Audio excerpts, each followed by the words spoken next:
morning, good afternoon, good evening, wherever you're listening from or watching in the world. This is the Overcast Gamer Show, season 4. Regan, what the hell was that? Was that season 10? We jumped ahead a few seasons there. I thought it was season 3. Are we into season 4? It's season 4, bro. We're cracking based on what? So explain it to me. As in... Check the Spotify listings, man. That's all I'll say. Okay, you've done it. Oh, right, okay, cool. Season 4, everyone. Season 4 of the Overcast Gamer Show. I'm joined, as per usual, by my cohorts, Regan Harper, Balthazar Valentine there, and we've got some news to announce. We've got a brand new permanent member of staff, Michael Langdon. How's it going, man? Oh, hello. Is he there? Oh, are you there? Mike, me? Can you hear us? Oh, yeah. He's tuning in from the top of a mountain. Can you hear me? Yes, we can hear you, Mike. We can hear you, brother. Yeah, I'm at a bit of the top of the mountain at the moment. Top of a mountain. Top of Mount Taranaki, broadcasting live. He's going through a tunnel. He's going through a tunnel. Previous listeners might know Mike as a guest. We've had him on multiple times when various members of staff have been out and about or moving house, moving country, moving everything around. So we're extremely grateful to have Mike on as a permanent member of staff and look forward to hearing his contributions and seeing what he digs into. Mike, I noticed you've been streaming. You're a big Monster Hunter World fan, is that right, man? Oh, just a little bit. Just a little bit. Yeah, so tested out streaming today just to see how it works and figure that out. So you might be seeing some streams from me. Yes. Come out. Good so stuff, cool. man. I think what we need to bring to the streams is actually some expertise, which I agree. In either streaming or in the actual game that you're streaming. Because typically when I do streams, it's just me bumbling my way through. Balthazar just plays whatever he feels like it, whether that's a new game or whatever. But I think, Mike, I think this could be an awesome thing, to have you doing some streams in a game that you know thoroughly, particularly if you're playing Monster Hunter World. So that's exciting. Yeah. Probably play a bit of that as usual, but got a few other ideas for what I could play as well. But we'll see how it goes. A few tricks up the sleeve. I'll tell you, I'm thoroughly thrilled to have another Final Fantasy fan on the podcast. I feel quite outnumbered now. Yeah. You guys can just start your own subset, just the Final Fantasy 7. In fact, Road Abe, to Final Fantasy 7 remake. Abe, we hadn't talked about this, mate, but this was the plan all along. I'm slowly getting pushed out.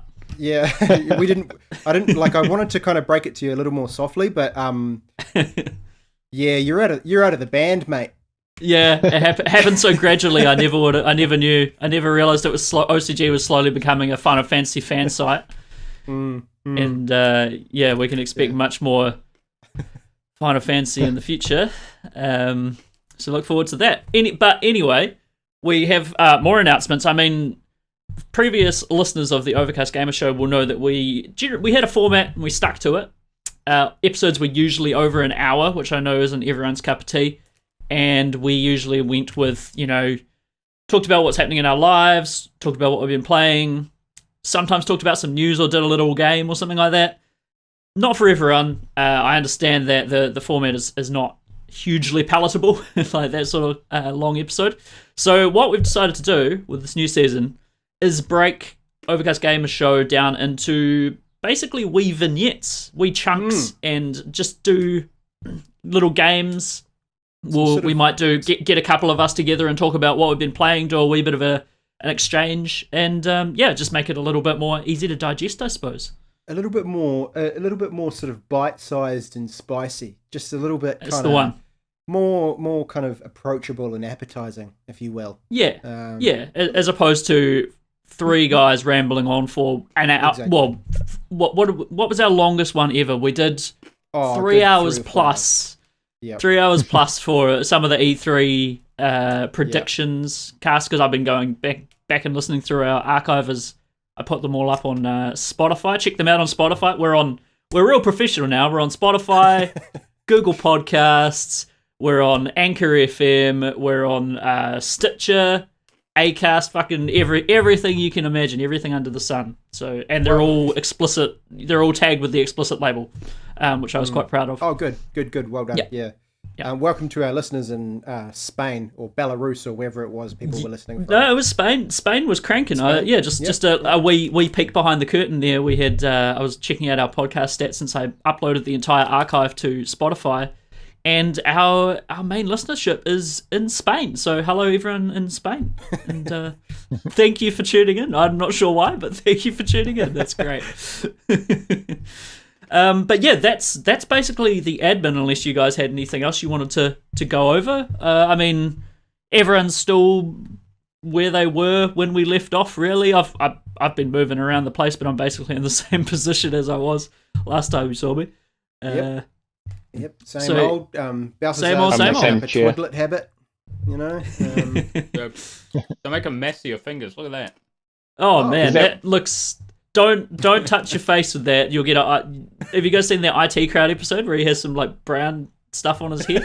That's amazing. And he's dating cake or whatever. Yeah, he's dating that woman, and it's so good. Highly recommend.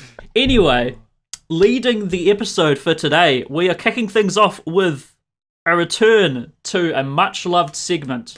Regan, do you want to take us into it, man? Yeah, absolutely. So this particular segment hasn't been a thing for a long time on the Overcast Gamer Show. Not since episode 25, unless I'm missing one where we did this, but I'm pretty sure episode 25, if you want to go back and check out that episode, that will give you a wee taster of what's to come. We are planning on making this a consistent thing, and this is essentially OCG plays D&D, or OCG plays a bastardized version of D&D. That's probably more true to form. Yeah, exactly. We're sort of cutting. We're taking the basic rule set of D&D to give us kind of like a loose sort of clothes horse to hang this segment on, and it's more about us just having a laugh and me getting to make up some funny, interesting things to have these guys do. So I'm going to be the Dungeon Master, although we probably won't be doing heaps of dungeon delving because the setting is going to be a little bit interesting. But I'm going to be running the game, and the three of these guys are going to be our players. Normally in Dungeons and Dragons, you create a player for yourself and you kind of role play as a separate player. But I thought it would be kind of interesting for you guys to actually play yourselves in an alternate timeline. So awesome. Yeah, I was ready to be this Pepsi can as my avatar. Your Pepsi can. Well, I mean, that could be a thing. Let me just. I'm not. So part of being a DM is you have to. Sorry, Mike. Go for it. I'll play a purring cat. A purring cat. If you can hear that. Never mind. Cat's in my name. No, can't hear anything. Cat's just done. dead silence. Yeah. So part of being a good DM is being organised, and I'm not. So I'm currently just downloading a dice rolling app. But while that downloads, what we will do is dive in and we'll have a quick yarn about the little character sheets that I've drawn up for everyone here. Haven't sent these through to the guys yet, but I thought what I would do is kind of read these out. And you guys can perhaps help us flesh out these characters a little bit. You can be the Abe, Mike, and Balthazar that you've always dreamed of being. So let's dive through and we'll race through these characters quickly. So Abe, we'll do you first. We're gonna hang on to the stats and the moves that we had from the original OCG Plays D&D segment that we did. So if you've watched that before, this will all be familiar. So Abe, you're up first, and you could write this down if you like, if you have a pen and paper handy, but I can help you with these stats as we go. I know you're not in your own home, Abe, so I've got a pen. You know, nice. Right, so Abe, you have $200 in your back pocket, and that is the grand total, the sum total of the money that you have. Okay. Your strength is 9. Your dexterity is 7. Both of those stats aren't great, but bear with me. Constitution, 13, which is not too bad. So imagine that. So the rule of thumb with D&D is 10. A stat of 10 is like a normal human being, a regular everyday human being. So if you're above 10, then that means that you're better than the average. So Constitution 13, Intelligence 16, Wisdom 11, and Charisma 13. So, and these are totally randomized, by the way. Sure, they are. Yeah. It doesn't at all reflect what I think of you guys. Strength 9. Yeah. Dexterity 7. Yeah. Here are your moves, Abe. So you have a normal punch. Yeah. Just a punch. A normal kick, which is just kicking. You have your first of your 2 special moves is your disarming smile. This is where Abe employs his natural charisma to dazzle his opponent for 1d10 of mental damage. When I say 1d10, I mean that's one roll of a 10-sided dice, and then what the result is the amount of damage you do. So that's your first move. Your second move is your scathing review. This is your ultimate move. Essentially, you fully assess the pros and cons of all aspects of your enemy's character and abilities, and you say just the right thing at just the right time to bring them to their knees. It doesn't have a damage amount that it's going to do, but we'll use that in the context and we'll figure out what exactly that happens at the time. Cool.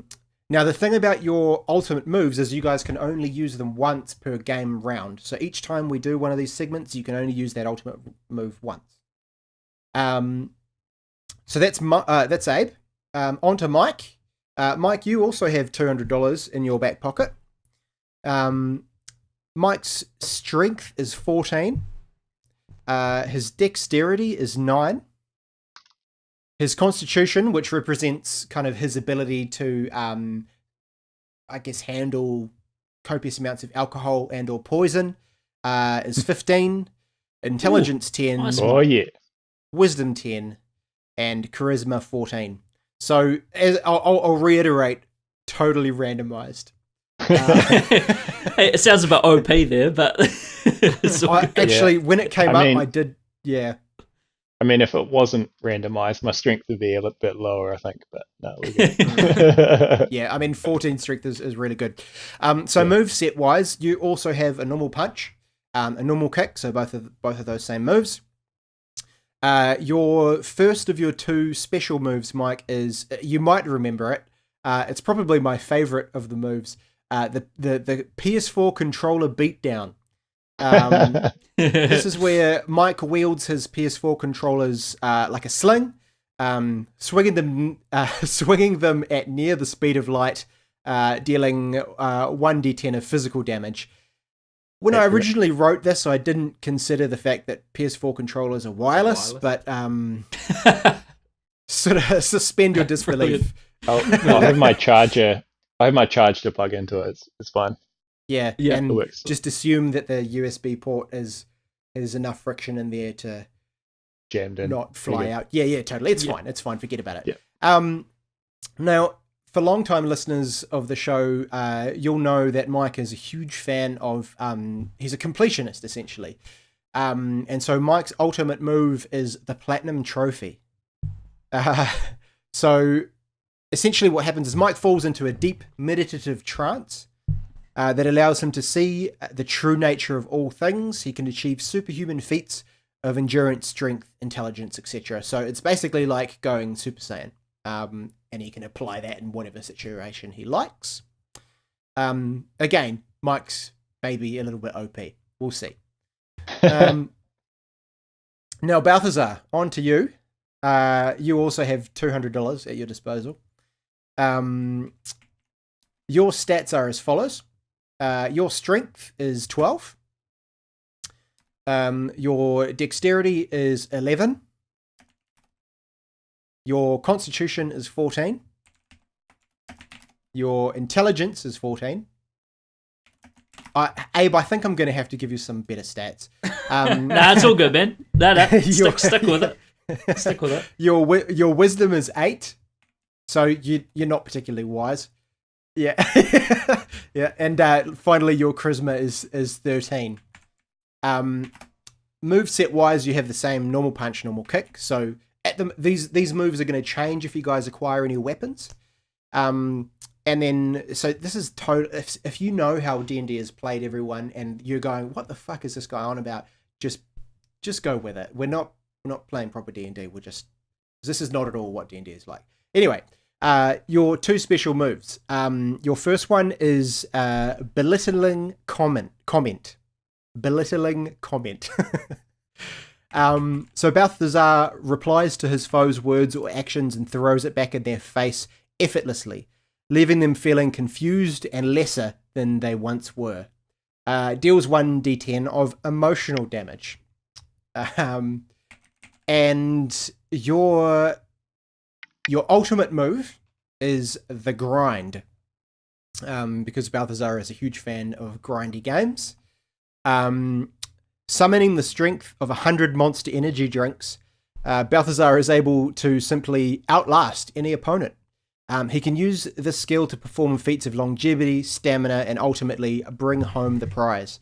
It can be used to kind of drain enemies in or outside of battle, things like that. So the ultimate moves, don't think too hard on them. Just whenever you feel like you're in a pinch and you've got one handy, just let me know and we can figure out how that works.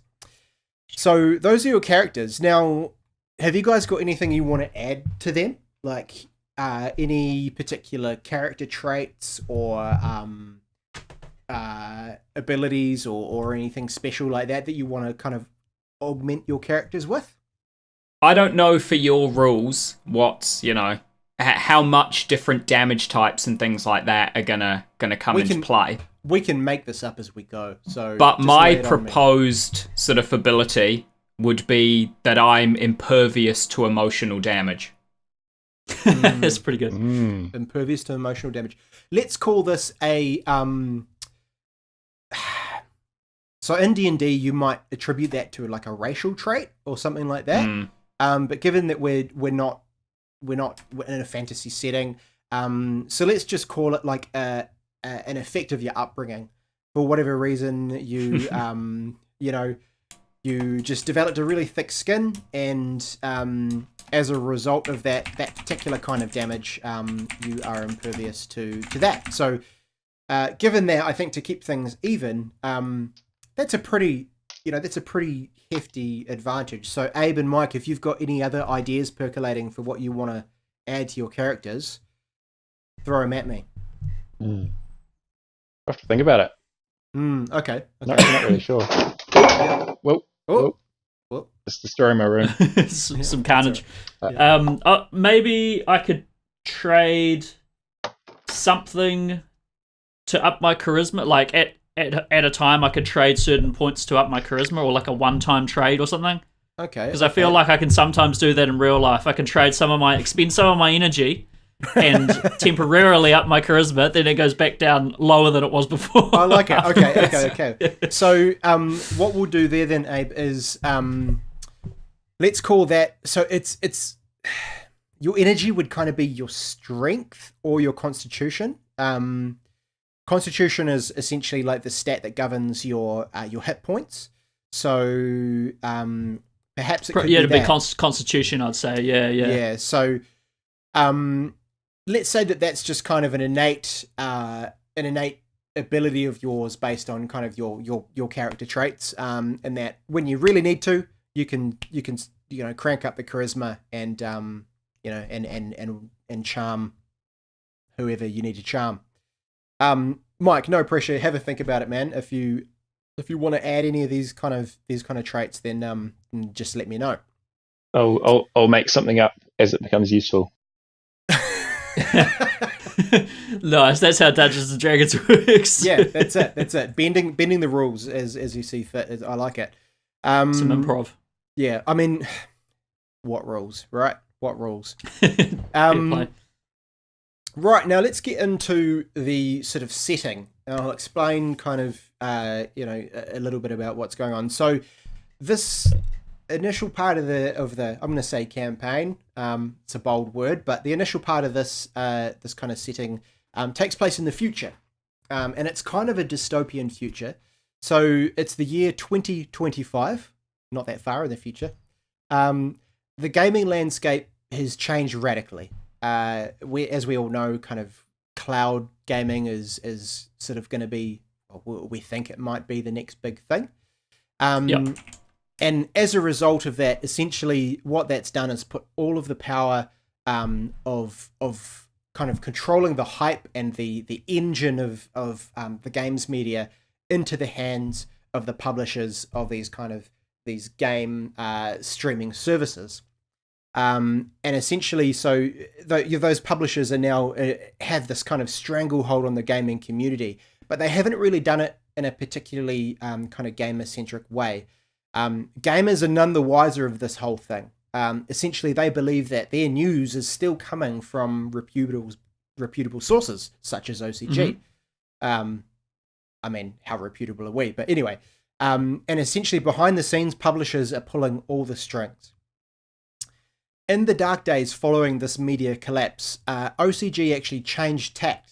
And rather than kind of creating really badly planned D&D specials and the like, we changed tack, and we're now offering your considerable expertise in espionage, subterfuge, and reconnaissance to those people who still hold dear to the idea of media freedoms. So that's kind of the scene. So we've had this massive kind of implosion of the freedom of media in gaming. It's all controlled by the publishers. As you know, I'm sure they wish they could do that. And OCG has kind of morphed into this underground outfit, offering their services to anyone who's looking to try and fight the battle. Kind of like the Matrix. You know how there's the kind of underground movement in the Matrix. It's a bit like that. So are we, just to clear things up, are we, in terms of offering a rebellion and offering our resources, is what we're offering truth in games media? Is that what we're offering? That's part of it, but you're also offering more than that. You're offering the ability to get answers, to find information, to kind of fight for the little man, if you will. So okay. you guys have a very specific set of skills in this alternate timeline, and you're happy to leverage those skills in things like espionage, subterfuge to help the kind of underground movement. Good question. Any other questions about my poorly written introductory section? No, man, that's all good. Okay, cool. So it's the scene.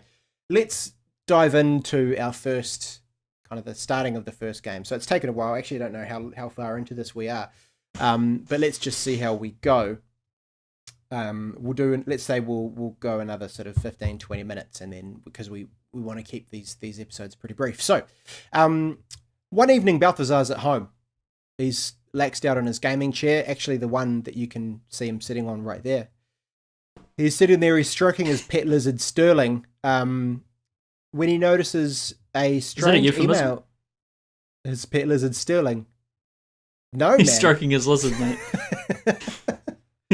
I kind of had this image in my mind of like Balthazar being like, almost like a villain type situation, sitting. Oh, okay, yeah. But like, cool. He's a good guy. Bring Sterling in if it helps with the imagery. Yeah, you could if you wanted to, but it's fine. Stroking Sterling. Although I don't get why you would stroke a lizard, but she likes it. Does she? She real likes it. Yeah, she closes her eyes and lifts her head up like she enjoys it. I didn't even know you had a lizard Sterling. That's real cool. Yeah. Not a euphemism. Okay, not a euphemism. Oh man, she really likes it. She puts her head up and everything. Cool. Fuck's sake. So So this email seems to be from an unknown sender who seems desperate for the help of OCG. So these skills that we mentioned earlier, and it reads as follows: to OCG, I've come to you, and I'm at my wit's end. I don't know where else to go, and I heard you have the skills that can achieve certain goals discreetly. We've heard that the game's publisher, known as Electronic Arts, is currently working on a game that will change the landscape of video games and could potentially negatively impact certain interests that we hold paramount. You can be sure that we share the same goals.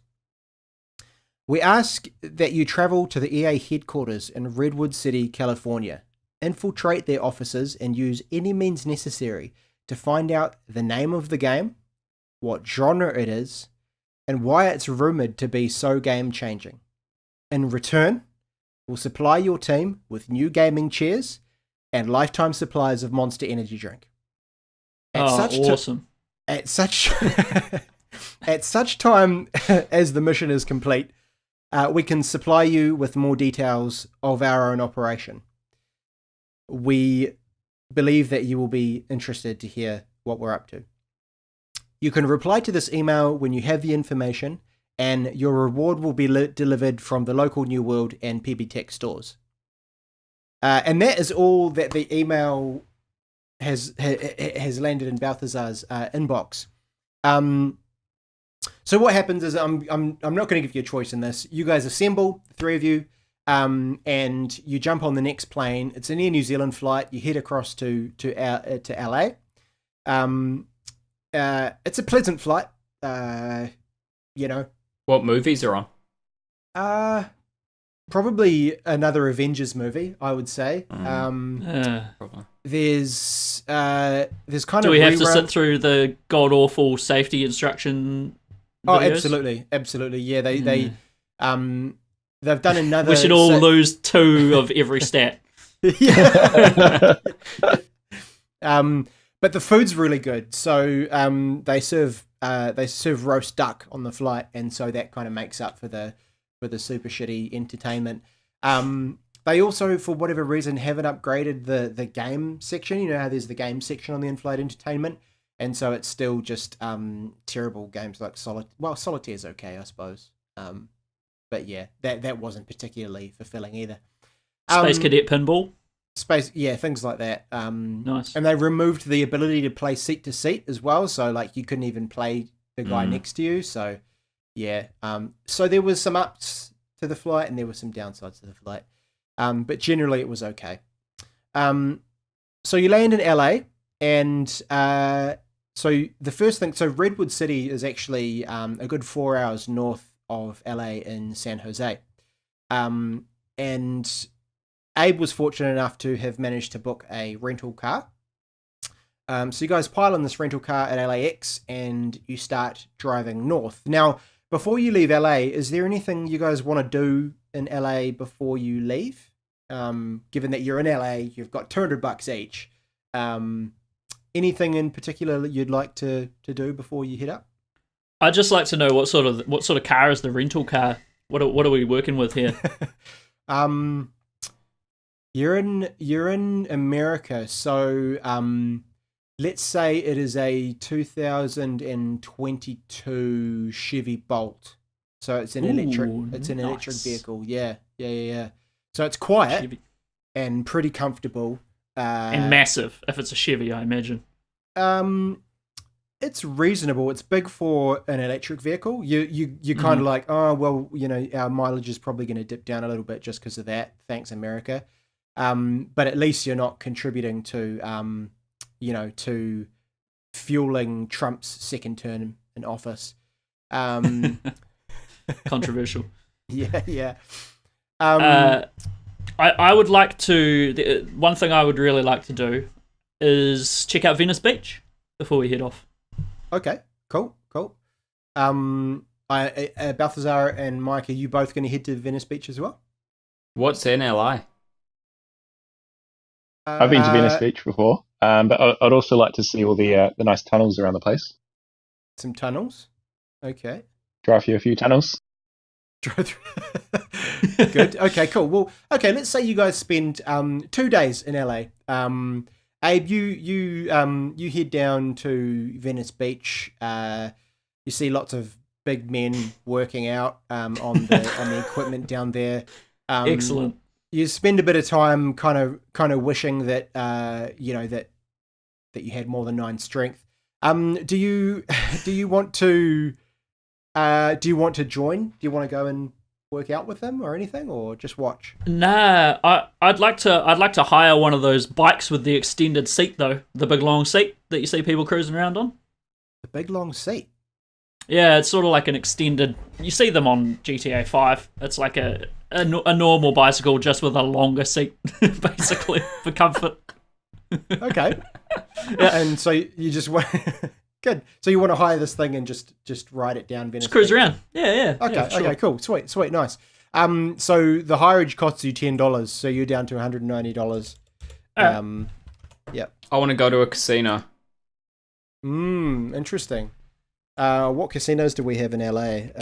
Yeah, LA known for casino trend. Yeah, that's what I was saying. Like, what's in LA? There's got to be a gambling platform, right? There somewhere. Oh, there'll be loads of casinos. It's America. Yeah. For sure. Okay, cool. So I'll give you a few options on casino. You could go to the Hollywood Park Casino, the Hustler Casino, High Ace Casino, or the Commerce Casino. It's got to be the Hustler.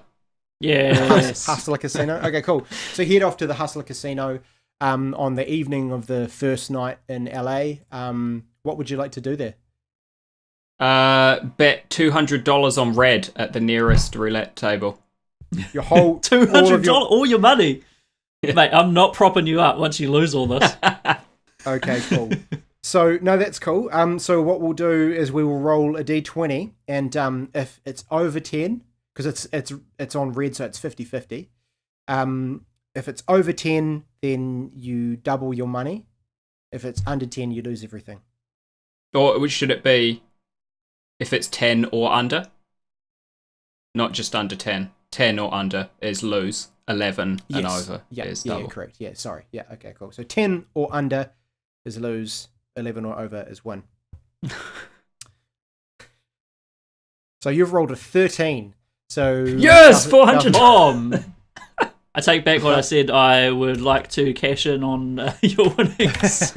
All right, that's it. I'm done in LA. I just wanted to either lose it all or double it. Hey, did you want to place a bet on the roulette table as well? Absolutely not. Okay, Mike. Nah. No. Okay, cool. Us always win. Yeah, fair enough. I think Balthazar's chosen wisely to walk away. Doubling his money. One more thing I'd like to do, Regan, before we leave. I know that a certain let's say drug called cannabis is legal in California, or for medical purposes decriminalized at least. Go to the nearest dispensary. Let's try some. Let's try it out. Okay, cool. So you walk into the nearest dispensary on Venice Beach. You walk up to the guy at the counter, and he goes, "Hey man, what's up?"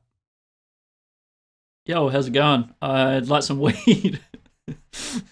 Oh yeah, okay. Sweet. Like what kind? What do you got? We got purple haze, we got sweet kush, we got pretty much everything you want, man. Like, and if we don't have exactly what you want, we got something just like it. So yeah. Have you got anything that has banana in the title or tastes like a banana? Yeah, we got bubble banana rama bluegrass. If that sounds good. Yeah, I'm into that. Yeah, let's get some bubble banana rama bluegrass. All right, cool. How much do you want, 10 man? out of 10 day. I'll take. How much is it? How much is it? Well, I mean, you can get like a small bag for sort of $20, or you could get like we could do you anything up to an ounce for more like 120. So it's up to you. I mean, I'll get 2 small bags. Do your charisma trader, Abe. See if you can get it cheaper with you. Oh, that's a good point, actually. Yeah, I hear a voice in my head that that reminds me that I can trade. Yeah, I'm going to do that. I'll trade in. I'll up my charisma, and I'll try and Jedi mind trick this young man into giving me a discount. Cool. Okay, sweet. So what happens here is your charisma gets bumped up to 14, which means that on your ability rolls, so your ability checks, you get a +2 bonus. So basically what we'll do is we'll roll a d20, and I'm the only one who knows whether or not you succeed based on the outcome, because part of being the DM is I set the kind of difficulty of a particular challenge. So I'm rolling the d20. So you lean into the guy at the counter and you go, "Hey man, like I'm from out of the country. Could you do me a deal?"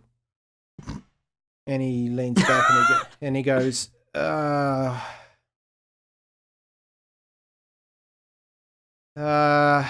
mean, my boss will probably give me shit for it, but I mean, I steal weed from here all the time, so yeah, fuck it, why not? Why not? I'll give you two for the price of one. Nice. Cool. So that's beauty. So that's what is that? $20 for 2 baggies? Yeah, $20 for 2 baggies. That's a steal, mate. Cool. Nice. Anyone else want to do anything else in LA while you're here? Oh, he does actually. As you're leaving the shop, he goes, "Oh, dude, bro, do you have anything to smoke with? Do you want to buy like a bong or a pipe?" That's probably a good idea. Yeah. What the cheapest possible smoking utensil? Cool. So a spoon. He goes down. He goes down underneath, and he pulls out a lighter and some papers, and he's like, "This is the cheapest we can do." Oh, actually, no. You know what? I see you have a drink fridge in there. I'll buy one of those drinks in that environmentally unfriendly plastic bottle for $1, please. Yep, done. Cool. I get the drink and I tip it out, and yeah, basically. I asked someone nearby. I don't need that sugar in my bloodstream. I asked someone nearby for a knife, which they all carry in LA, and I cut the bottle in half, and yeah, basically turn it into a makeshift smoking utensil. Okay, cool. So you create like a gravity bong kind of thing. Good. Yeah. Okay, sweet. So lose $1 on that drink. Yeah. So you're down to $169, I think. That's the one. Cool. Mike, you wanted to do something else? I'll go see the observatory. The observatory. Oh, nice. Okay, cool. So Mike, you guys rock up on the evening of the second night that you're there, up to the observatory. What would you like to do there? Take a tour, I suppose. Or look around. Okay. Take a tour. Cool. Just Is there anyone there? And look at things. Cool, nice. So you rock on up to the observatory. It sits above the Hollywood sign, and you can look out over the bright lights of LA as the sun goes down. And you guys get this kind of sense that this is sort of a bit of a calm before the storm, and it's nice to be here and enjoy each other's company. It's such a beautiful spot. But you can, of course, hear sirens in the distance, and it's kind of it gives you an ominous foreboding of something to come. So it's a special moment. Nice. Special moment. Is there a gift shop? There is a gift shop. Yeah, there is. So as you sort of come around the corner, you see the gift shop. Looks like they're just about to close. Do you want to go into the gift shop? Does it look at a glance before getting too close like there's anything in there worth going in and looking at?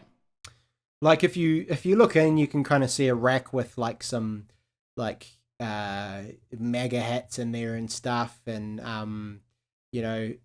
like it's kind of taken a weird twist in terms of like American politics. So it's kind especially of Los Angeles, known as a very liberal area. yeah. It's quite strange. So it's a bit odd, but yeah, you can see kind of just general American tat, like puppets that are like American hot dogs and postcards with LA on them. Do they have? Is there tea any towels? American flags? Oh yeah, they got American flags. They've got ones from like small ones like this that are on a little stick, all the way up to like massive American flags that would fit across. How big are the big ones? And can I could I drape it over myself? Is it that big? Definitely, yeah, definitely. How much are those? Those are $80. Oh, Jesus Christ! For a little bit of material. It's take that. This is an American flag, good sir. Do they have tea towels? Not necessarily American flag tea towels, just tea towels. Loch Ness Monster tea towels. Yeah, they have a few tea towels down the back. They're pretty neglected. Like, what are the designs? So there's an American flag one. There's one with the Hollywood sign on it. There's one that says "I Heart LA," and that's kind of it. Oh, there's actually there's another one that has like a muscle man from Venice Beach on it on a tea towel. I'll take that one. What's that one? How much is that one? That's $12. All right, yeah, I'll buy that. Okay, and make sure you guys note down what items you have because I'm not. Yeah. Cool, Mike. Anything else, mate? Did you say there were hot dogs there? So yeah, there's little puppet. They're not actual hot dogs you can eat, but they're little like puppets that are hot dogs. So like it's a little like hand puppet, but it's a hot dog. Hmm. Oh yeah, I'll take one of those. You guys are really Does anyone want to go in? this. Does anyone want to go on this giant American flag with me? Because $80 is pretty steep. But I thought if we split that, yeah. Let's. Could be useful to have. What do we? We flag, can't yeah. split it 3 ways, can we? But oh, why not? oh, I just mean like it doesn't divide equally. 80 doesn't divide equally by 3. Yeah, that's true. They probably I'll only go take in- cash. I'll give you 30 for it. Yeah, I'll okay. go in 30.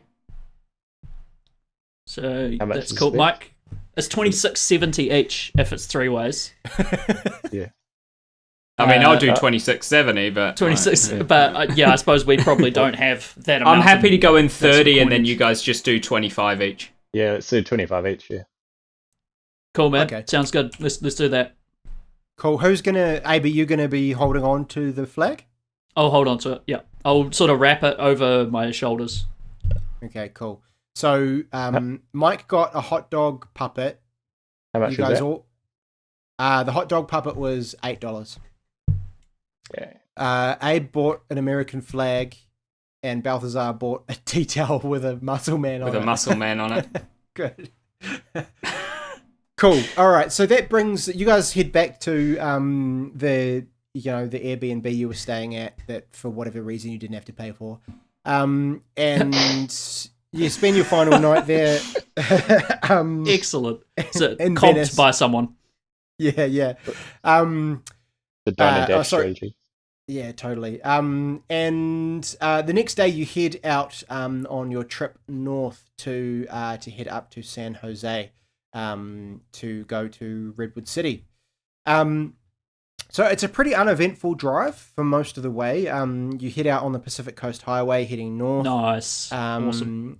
And sort of about 3 hours or so into the 4-hour journey, you come around a bend, and who's driving at the moment? Actually, who's driving? I'm driving because it's my rental car. Okay, cool. Yeah, so Abe's driving. You come around the bend, and who's sitting in the passenger seat? Oh, will we? Mike Mike's is. in the passenger He's my navigator. Okay, cool. Come around the bend, and you see there's a bit of a queue of cars, and at the front of the queue you can see some flashing lights, and you can see there's a policeman up there, kind of stopping traffic. So yeah, what do you guys want to do? You've come up to the back of this queue. There's about 5 cars in this queue, and the policeman is stopping, and he sort of seems to be looking into the cars and just talking with the people that are going by.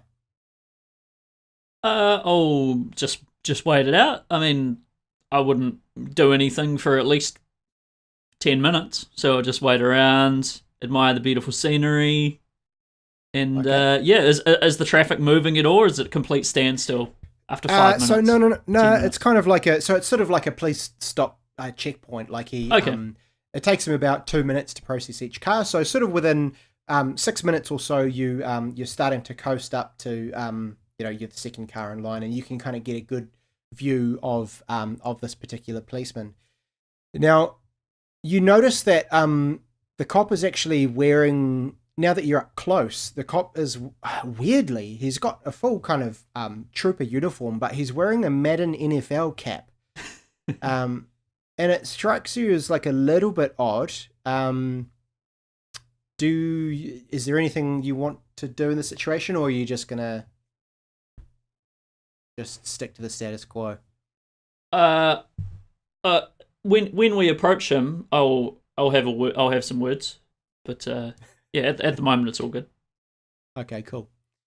So the car in front of you heads off down the road. The cop seems to be in pretty good spirits. You pull up to the cop, and he leans in and he goes, "License and registration, please."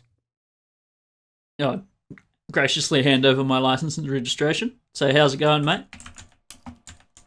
He doesn't respond to that. He just flips open your license and has a look at it. So the cop leans in close and he goes, "So, you're from New Zealand. What brings you to America?" We're just here to see the sights.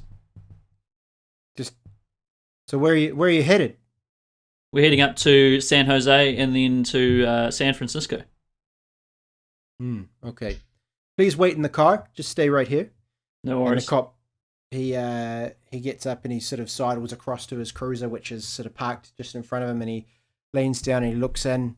You can see him sort of mutter a few words, and then another officer gets out from the other side of the cruiser, and they both come back around to your car. Absolute bullshit. And he leans in and he says, "Please exit the vehicle. All 3 of you, we need you out of the vehicle. Please stand with your hands on the hood of the car." So what are you guys going to do? I'll do what he says. Get out. Be like, "Yep." Time tea towel. What was that, Balthazar? Would that this tea towel were a time tea towel? I'd follow his instructions. I'll follow his instructions and get out of the car. And okay, cool, sweet. Mike, I assume you're getting out of the car as well. Yeah, I'll bring my hot dog puppet with me as well. Yeah, I've got my tea towel in my pocket. Sweet. So you guys get out of the car, you head around to the bonnet, and you'll put your hands on the bonnet. And then the cops start rummaging through your car, and they sort of seem to be looking for something, which is kind of weird. Like it seems like they kind of almost like they expected you guys to turn up, and they were looking for a car that matched the description with some people in it. And they start kind of foraging through the vehicle, looking for something in particular, searching as best they can. But so they start at the front, they kind of working their way through. They find in the glove box the 2 bags of Bananarama. What was it? Bananarama bluegrass. And he just shakes his head and throws it back in there because there's nothing they can do about that. They look at the tea towel and they're a little bit confused by that. It seems like he glances over at Balthazar and he's like, what the hell? But he puts it back. And then they find the American flag. And they hold it up and they both actually look quite impressed by the fact that you guys have this massive fucking American flag in the car. Oh yeah. And you can see they start kind of having a little bit of an argument. I tell you what we'll do is a classic D&D thing. We'll do a listen check. So that's essentially leveraging your skills to be able to sort of listen into what these guys are saying. This is typically a perception check, I think, which I believe is wisdom. So let's just roll a d20 and we'll see how he goes. Okay, cool, sweet. So who's got the highest wisdom? That would be Mine's Abe. 10. Abe. Yep. So Abe, you kind of lean over and you can hear them having this argument, and you can hear them sort of arguing about like whether or not they should be listening to their orders, and one of them says, "Yeah, but they can't be all bad if they've got this big American flag. Like that's pretty awesome. Like I don't think these are the guys we're looking for. I thought we would have found it by now, but yeah, I think we're making a mistake if we take these guys in." And you can see it's quite heated, but after sort of 5 minutes or so, they head back over to you, and the guy leans in and he's like, whispers in your ear, Abe, he's like, "Today's your lucky day. Get back in the car." Thank So you, guys jump back in- officer. We will do. Have a nice day.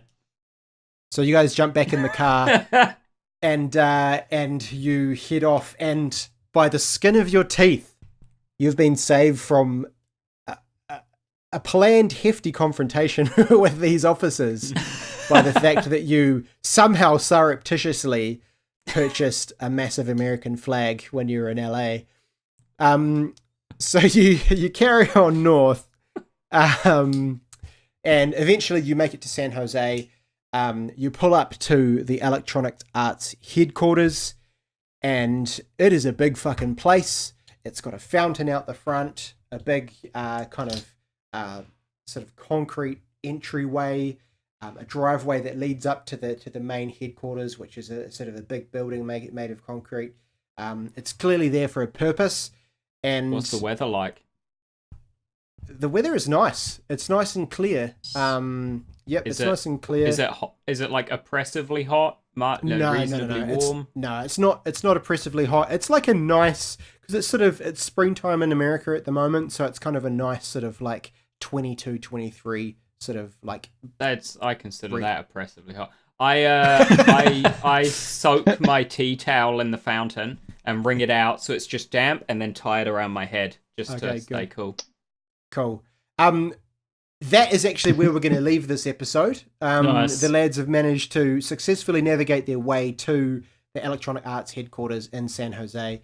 Balthazar has kind of set himself up with a sort of a wet Rambo rag, I guess. I should also point out that so when I tie it around my head, the muscle man is prominently in the middle facing outwards, and despite that, I face both of the other two and say, "I bet you guys feel pretty stupid right about now." Because I've got a cool tea towel on my head. American flag draped over me. Cool, so Abe, you're going to... Nice. So I'm assuming you guys are going to take all of those things with you. Yeah. In the next episode. Hang on. I just need to update my note. It's now a damp muscle man. Nice. Well, that's where we're going to leave it. The next episode is going to be essentially see the OCG trio plan and execute their infiltration of the EA Electronic Arts headquarters to find out the information that they need about this particular video game. So yeah, I hope you guys have enjoyed the first little foray. I enjoy that you guys went off script quite a lot, so feel free to do that as much as you like. I think that's kind of what is going to make this stuff entertaining. And for anyone who's listened in or watched the video, that's awesome that you've come along with us here. So that is kind of the end of the first episode. Fantastic. Thank you very much, Regan. That's awesome, man. I can't wait to get back into more D&D permanently. As opposed to the sort of one-off thing that we used to do there, because I absolutely love D&D. I've played it so minimally in my life, but I love it so much, and I'd like to play it more. So, really enjoying this. But yeah, thank you for tuning in to what is now the D&D segment that we do of the Overcast Gamer Show. We'll be popping these will be coming up on the Spotify feed. We're on Pocket Cast. We're on everything under the sun. Video version will be available on YouTube, so check out youtube.com/Overcast Gamer. We've got streams. We're on twitch.tv/Overcast Gamer NZ, and we're on all your favourite social platforms, so check us out there as well. Any parting words, lads? Peace. Yeah, well done. I can't wait to see what happens with Balthazar's oily do-rag. Oh, that's grim. I'll try to find it for next week. The trick to picking that design is when we went to Japan, we stayed at some hot springs, which were also famous for being hot springs that muscle men frequent. And so their logo is a muscly dude rubbing his back with a towel. And we got a tea towel with that on it. So I'm gonna put that around my head for the next D&D show. Amazing. Nice. I'm a big fan that patriotism saved the day. That's a winning message right there. Yeah. Nice. But yeah, thank you for tuning in, everyone, and feel free to check us out on those previous mentioned channels. And in the meantime, have a great week, and we'll see you soon. Yep. Cheers. Ka kite.